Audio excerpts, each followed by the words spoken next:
Hello and welcome to UC Trends 2022. I'm Tom Wright from UC Today, and in this annual series, we speak to senior execs from some of the leading UC and collaboration vendors and get their thoughts on what trends they expect to really take off over the coming few months. We'll also have a bit of fun with them after when we put them through our quickfire questions. Stay tuned for UC Trends 2022. I'm delighted to say today we've got Simen from Neat here, founder and CEO. Thanks for joining us today. Thanks, Tom. It's good to be here. So it's been another big year for Neat with lots of big news announcements that I'm sure we'll cover later on. But to start with, it'd be good to get an idea of how you kind of ended up in the UC industry and how you went on to found Neat just a few years ago now. Yeah. So I entered this industry back in 2005. I joined Tandberg, and then we were acquired by Cisco. I left Cisco to start Pexip, and I led that company for a few years. And then I actually left the industry. Thought I was done with video communication, but I wasn't. So the opportunity came up, to start Neat, and we got cracking with Zoom. And I was back in the industry, and I'm very happy about that, given what's happened with the pandemic and the explosion of video. It feels like it would have been bad not to be here, when this really took off. So I feel I'm at the right place at the right time now. Yeah, you certainly came back at a time when the industry is probably more important than ever for both businesses and kind of our families, people we speak to in our personal lives as well. So I'd be interested to get your thoughts on some of the big trends that have really kind of taken the industry by storm over the last year, and I suppose coming in from a very difficult 2020 as well. Yeah, I mean, trend number one is pretty obvious. People through the pandemic have been forced to use video. And I say forced because I mean we've spent a lot of time. For those of us who've been in the industry for many years, we spent a lot of time and energy and money, marketing money, to try to convince people that video conferencing and video communication is so good that you don't have to meet physically all the time. But I don't think we could have ever achieved what the pandemic achieved. Namely to really force people into using video and realizing what it can do for you. So obviously that's been a very, very important trend. People have realized then that you can get a lot done without necessarily having to meet physically. And I think even for us who've been used to a hybrid, working environment for years and years, because we've always had video available to us. I think even for us, we've been, pushed into, thinking more about, do we need to meet physically? Or can we get this done on video? So as a result of that, obviously everybody's talking about hybrid work, right? And I think that's not only more acceptable, working from home now, working from other places. That was used to be frowned upon a little bit sometimes, right? If you had the kids running around or some noises in your home office. But now that's we've gotten used to that, right? We tolerate that more. But more importantly, I think it's really an important thing for companies to support hybrid, because I think a lot of people have realized that, it's actually kind of nice to have that flexibility to go into the office when I want to be social. I want to meet people. I want to collaborate. I want to, work with other people. If I want to get work done, it may be more appropriate to work from home, more focused. So that combination is something that's here to stay, I think. And so it's really important for companies now to figure out how to support that. And that goes into, of course, how the office is designed. I mean, the office actually needs to be a place that people want to come into. It's nowhere, no longer a place that you go to, to do your work. It's really more a place you go to meet with your colleagues or customers or partners, right? So I think that's important. The last thing I want to highlight is that I feel like the user requirements have gone up, because if you think about it, back when I was, starting out at Tandberg, video communication was a niche, very much so, right? It was something that only, the big corporates, IT departments, early adopters, tech savvy people would buy and use. And now it's everyone, right? So I think that, the requirements to quality, it needs to, people who don't know video aren't as forgiving. They need it to work. They need to be able to see people and hear people, and it needs to be easy. So I think that's a really good thing for all of us, that users are less forgiving. We need to deliver products that are just work great and do the trick. So I think those are some of the most important trends that I've seen. And that plays nicely into the next question, actually. And that's exactly where Neat plays, isn't it? Producing those really high quality products that really do what the customer needs. And it's been another big year for you, some big announcements, and you won the Rising Star Award at the UC Award. So congratulations for that. But I wondered if you Thank could you. pick out some of your highlights for the last 12 months. What's been the real big things for you? Well, that's a bit of a tricky one because I feel like, we've had so many highlights and there's been, so many good things happening. And of course, we've only been in existence for like 2.5 years. So, but it feels like, forever ago that we started Neat back in February 2019. But if you look at the past year, a few, standout moments would include, we've tripled the team. So that's one, right? We've seen our Neat board product being used by President Joe Biden in the Oval Office, right? So, which we're very, very proud of, and we like to say that our products work in every office, even Oval offices are appropriate for Neat devices. We won the Red Dot Award as well for the Neat Board product design award. Very proud of that. We've launched 3 new products. In addition to Neat Bar and Neat Pad and our Neat Board, we've launched 3 new products to support bigger conference rooms with Neat Bar Pro and personal devices like Neat Frame and Neat One.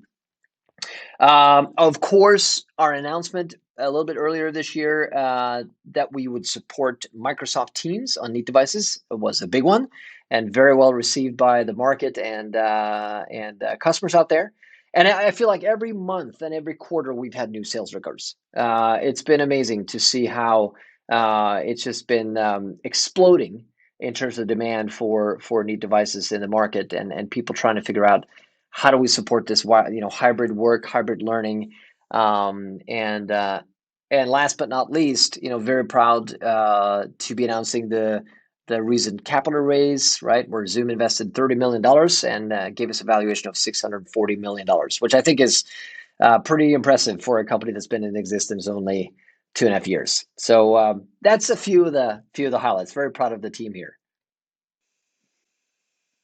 And I wondered if I could ask you a little bit about the team's announcement, actually, because I think we all know kind of the approach Neat is taking. It's not to try and do 100 different things and do them kind of half right. It's been quite a very steady process and building out what you're doing very well before moving on to something else. So the team's announcement was a big one, and it definitely caught the eye in the industry. Can you give us any clues about where you are with that at the moment? Yeah, it's tracking along nicely. So we want to make sure, of course, that we support teams in a good way, right? So Microsoft has their certification program here to become a certified partner. At the same time, we're also making sure that this needs to be up to par with the Neat standard as well, right? So we're working closely with Microsoft to make sure that we get the right features in there and that we have the right support so that it's a Neat Teams experience, if you will. So we're on track to deliver this by the end of the year. And this will be a pure software upgrade on Neat devices, right? So any Neat devices that are already out there, you can download the latest software and you can reset the device and put it into Teams mode if you want. Or of course, you can purchase Neat devices from us or our partners to then run Microsoft Teams on them. So our entire portfolio will be supported. Obviously, we're starting with our existing products first, Neat Bar and Neat Pad, and Neat Board. And then we'll have the second wave will be supporting the new products that are coming out also later this year. I'm hoping maybe we can speak maybe one more time before the end of the year, then, as there's a bit more news to come out with there. Absolutely. Okay, then my final question is sort of going to require you to get the crystal ball out, which hasn't really been easy for anyone over the last year or two. But are there any kind of big trends that you expect to see really accelerate as you move into 2022 and sort of take the industry by storm? Well, I think, like I said earlier, the marketers really open up big time now, right? So video is no longer this niche, part of the market where you only have, tech savvy early adopters. So I think that that's really putting demands on our solutions. They need to be, like I said, easy to use and really adding value in that hybrid, work mode. But I also see that, customers need solutions now, right? I mean, they're much more impatient than before. They want to move much, much faster. And so sales cycles are shorter and buying decisions are faster. And a lot of our customers, they try and then they buy. And this is different from the old days in video conferencing, where there would be huge projects of maybe hundreds of rooms and a big evaluation going on and pilots, and it would take forever.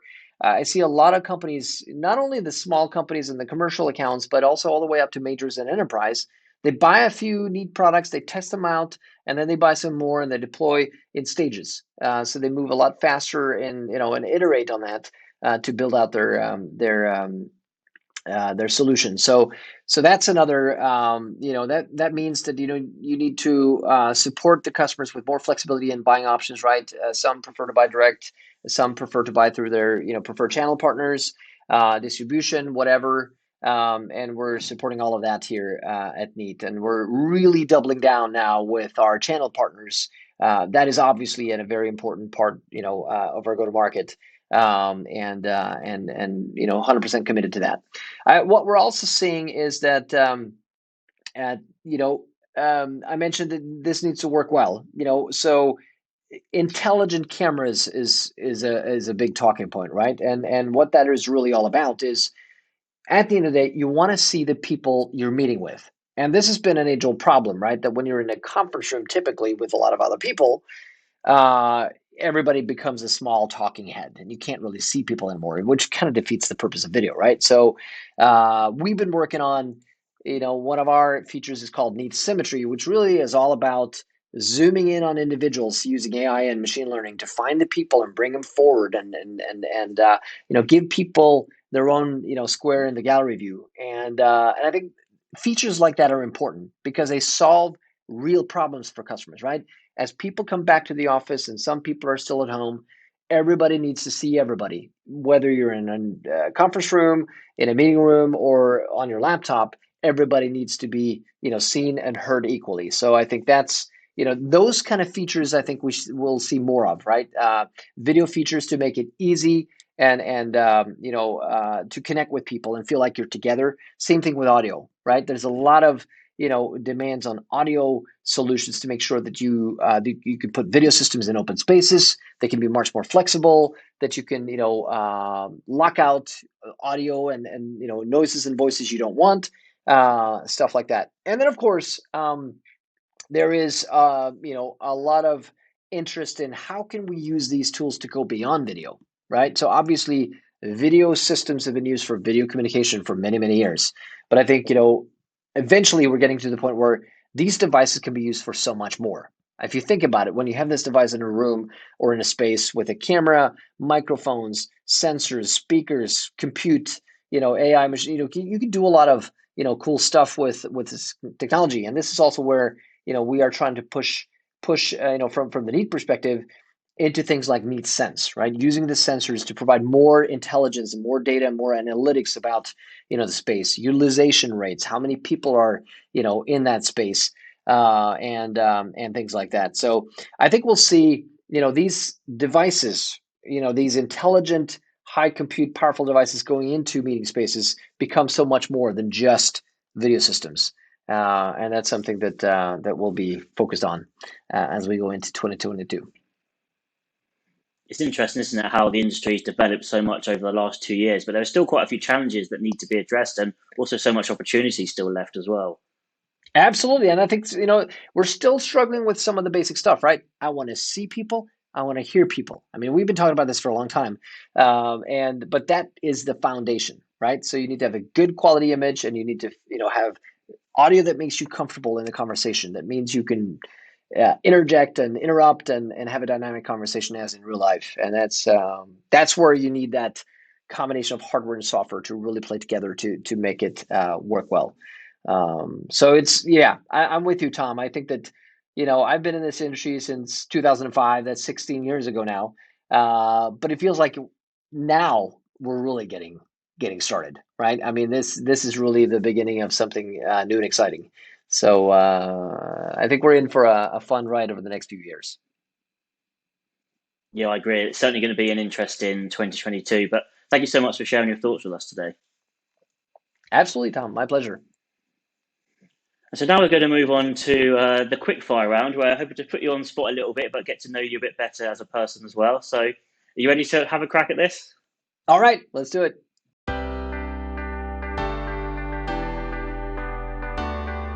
Okay, let's go. So the first question, describe yourself in 3 words.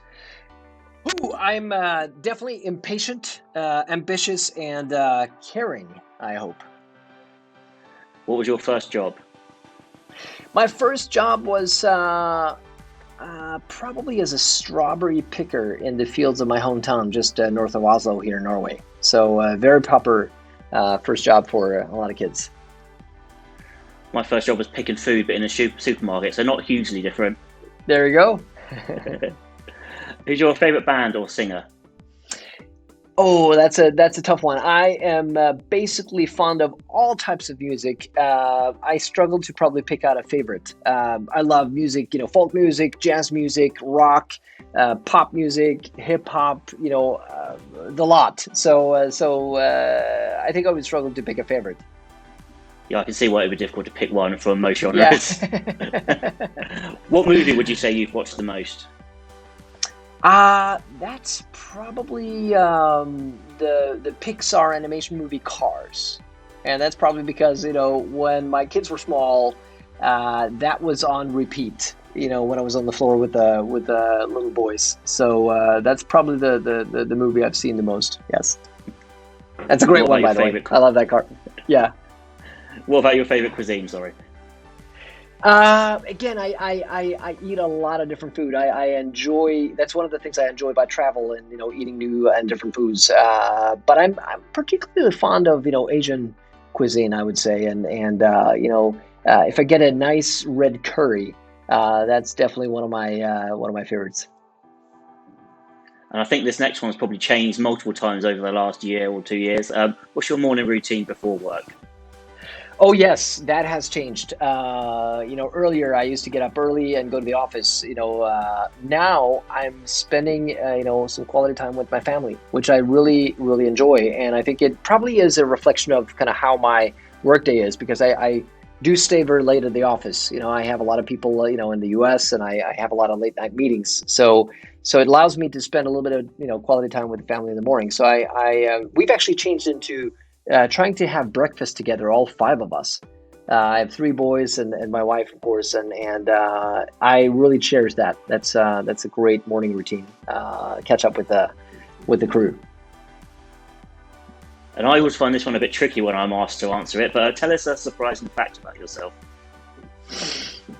A surprising fact? Well, I think maybe one of the things I've been a part of, which is maybe a little bit of surprising, was I used to work at the Norwegian Polar Institute, which is very different from what I've done in my career, with a lot of great researcher, looking into Antarctic, biology and glaciology and stuff like that. So I was part of this project where I was fortunate enough to be analyzing ice cores that were drilled in Antarctica. So I was in a freezing, truck, in the middle of Oslo in the summer, in a moon suit and moon boots, right? I mean, to then analyze these ice cores. That was a lot of fun. A bit of a different experience, I would say. And that's sort of a sandwich between strawberry picking and working in the UC industry. Absolutely. Okay, the next one for you. If you could live in any other country, which would it be and why? And maybe tell us where you live currently as well. Yeah, I currently live in Norway. That's my home country and where I grew up. I have lived in the US for several years and also in the UK, and really enjoy that. I would jump on the opportunity to live and work elsewhere, but I would struggle to pick a single place. I think that's probably one of the reasons I dream about traveling the world someday, because there's so many wonderful countries out there, so many wonderful cultures and people I want to meet. But it's definitely something that has taught me a lot, living abroad and learning to know people and culture from the inside. That is such a rewarding experience. Okay, and then what would you say is the most inspirational book you've ever read and why? That probably has to be a book written by a Norwegian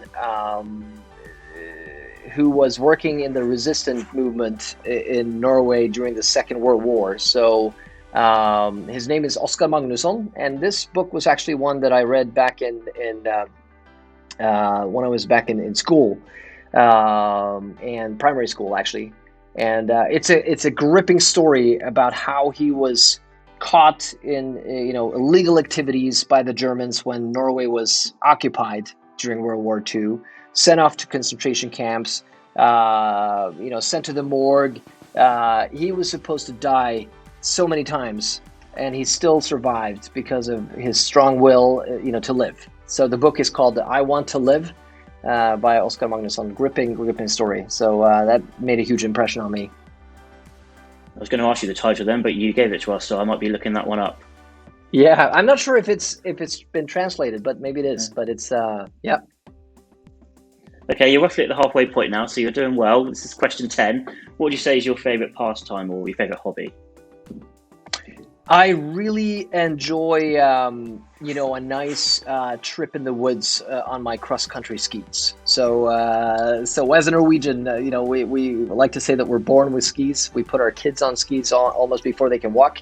So, and I live a place where I can go, basically literally behind the house and into the woods, with my cross-country skis and run for a few miles. And that's something I really enjoy in the wintertime. Okay, and I quite like this next question because I'm often having to explain to my nan what it is I actually write about, and it's quite tricky, but I find. But how do you explain your job to your friends and family or people who maybe don't understand the industry as well as you do? Ooh, that's a good question. I usually describe my job as the best job in the world, but I think the best way to describe it is, we make products to help people meet, right, and be together, even if they're not.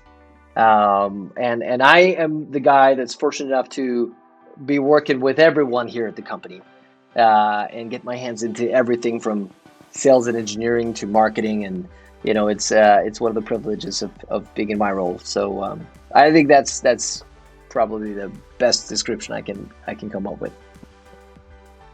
This question is far less deep. What's worse, ironing or gardening?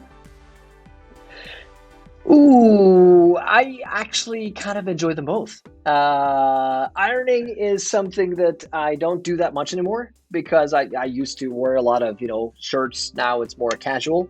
But it has this, quality of, you're doing something and you can think at the same time, right? And we don't have a lot of those things anymore in our lives typically, right? So I kind of enjoy that. And gardening has not been, a big thing for me, but I do enjoy keeping my lawn in good shape. That's kind of something I've discovered recently, the pleasure of trying to make that thrive. It's not that hard, but it's yeah. So I think I would say that I enjoy them both equally much.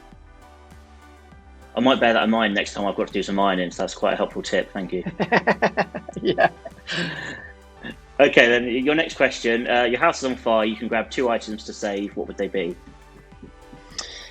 That would need to be my family, but that's more than 2 items or two. I got 4, members of my family. I would not care about anything else. That would be the only thing that would be in my head. Yeah. Okay. Well, I'm going to push you and say that your family is safe. So we're talking about inanimate objects here. Oh, okay. I probably would grab my phone because that's right next to me, and of course, we've all grown used to having our phone in the pocket all the time. But I think apart from that, I think I'm not too emotionally attached to anything. So most things can be replaced. So material things. So yeah. Okay. And then moving on, you can invite anyone to dinner, living or dead. Who would you invite? That is a good question. I would probably invite, my family, to dinner. That's at the top of my list. And unfortunately I can do that. And probably, some of the family members that, like my granddad on my father's side, that would be nice. So, yeah. And here's a tricky one. Virtual or in-person meetings, which do you prefer? I like them for different reasons, but I would say that I am a UC guy. I work with video communication, of course. I live off of selling solutions that allow people not to be in person. But I would say that I do like in-person meetings the most, right? video meetings have a lot of qualities, and you can get a lot of stuff done, but we humans are fundamentally social. And being able to be together and see each other, and with everything that follows with that, that's nothing beats that. Yeah, I agree. If you could go back in time to any one day, what would you pick? What day would you pick, and why? Ooh, that is a good question. That is a good question. Again, I think I would struggle to kind of pick a specific spot there, uh, but I probably would go back and re-experience some of the highlights in my own life. Maybe one of the births of my sons, or maybe my own wedding, which it's you tend to not remember things as clearly, right? When you're young and you get married and you're all so it would be nice to re-experience some of those things. Okay, just three questions left, so you're almost there. What bit of advice would you give to your younger self? I would tell my younger self that don't take yourself too seriously, and jump on any opportunity that presents itself. If you have a good feeling about something, follow your dreams, and follow your instinct, and do say, if in doubt, say yes. And meet the world with open arms. I think that would be the most important piece of advice I could give myself.